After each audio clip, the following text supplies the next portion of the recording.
যে এখন একটা কিন্তু মারাত্মক রকমের একটা বড় রকমের আক্রমণের শিকার আমরা হয়েছি। সাইবার অ্যাটাক হয়েছে আমাদের উপরে, চতুর্দিক থেকে একটা পরিকল্পিতভাবে বিএনপিকে হেয় প্রতিপন্ন করবার জন্য, বিএনপিকে উড়িয়ে দেওয়ার জন্য, এবং সবচেয়ে মারাত্মক যেটা, ফর দ্য ফার্স্ট টাইম এবার আমাদের নেতা তারেক সাহেবের উপরে আক্রমণ হয়েছে। আমি এটা আপনারা লক্ষ্য করেছেন নিশ্চয়ই, তার নাম ধরে, তার কথা বলে, তাকে বিভিন্নভাবে মেলাইন করে তার সম্পর্কে কথা বলেছে, যেটা খুব অ্যালার্মিং। আমাদের একটা খুব বড় দুর্বলতা আছে বিএনপির, এটা আমাকে অনেকে স্বীকার করবেন কিনা জানি না, আমরা পড়তে চাই না।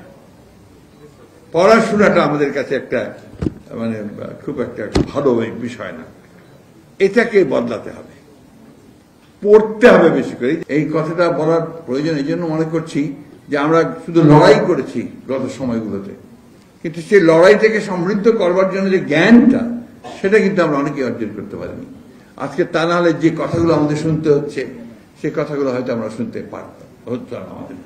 তো একটা জিনিস মনে রাখবেন, আজকে যে প্রচার হচ্ছে, অপপ্রচার হচ্ছে, এর পেছনে কিন্তু একেবারে সুনির্দিষ্ট চক্রান্ত রয়েছে। সেই চক্রান্ত হচ্ছে বাংলাদেশের জাতীয়তাবাদী শক্তিকে ধ্বংস করে দেওয়া। সেই সব চক্রান্তটা হচ্ছে যে নেতা যিনি উঠে আসছেন, যার একটা সম্ভাবনা দেখা দিয়েছে, সে তারেক রহমান সাহেবকে নিশ্চিহ্ন করা, তাকে খারাপ জায়গায় ফেলে দেওয়ার চেষ্টা করা।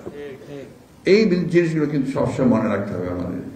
2002 সালে আমার সুযোগ হয়েছিল দেশনেত্রী খালেদা জিয়ার সঙ্গে একটা রাষ্ট্রীয় সফরে চীনে যাওয়ার।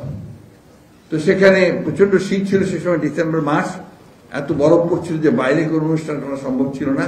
গ্রেট হলের ভেতরে ম্যাডামকে সেই আপনার গার্ড অফ অনার, তাকে রিসেপশন দেওয়া হলো। দেওয়ার পরে যখন ম্যাডাম প্রধানমন্ত্রীকে নিয়ে, চীনা প্রধানমন্ত্রীকে নিয়ে তার সঙ্গে যারা সফরে এসেছিলেন, গিয়েছিলাম আমরা, পরিচয় করে দিচ্ছেন। এই পরিচয় করতে করতে শরীফ সাহেব ছিলেন কিনা আমার মনে নেই, আমার পাশে ছিলেন আমানুল্লাহ আমান, তার পাশেই আমাদের নেতা তারেক রহমান সাহেব ছিলেন। তো তারেক রহমান সাহেবের সামনে গিয়ে যখন উনি বললেন যে মাই সান, তো প্রধানমন্ত্রী তার সঙ্গে হাতটা ধরে শক্ত করে ঝাঁকি দিয়ে বললেন, carry the flag of your father and mother. এই ফ্ল্যাগটাকে তারেক সাহেব ক্যারি করছেন দেখেই আজকে কিন্তু তারেক সাহেব। এই কথাটা আমাদেরকে সবসময় মনে রাখতে হবে। নির্যাতন সহ্য করেছেন, শারীরিক নির্যাতন সহ্য করেছেন, এবং নির্বাসিত হয়ে থেকেছেন, একা থেকেছেন। এই যে একটা চরম একটা পরিবার থেকে বিচ্ছিন্ন হওয়া, সবকিছু মিলিয়ে তারপরে কিন্তু তারেক রহমান সাহেব মাথা নত করেননি, তার মায়ের মতোই। তার মা যেমন মাথা নত করেননি, তিনিও তেমনি মাথা নত করেন।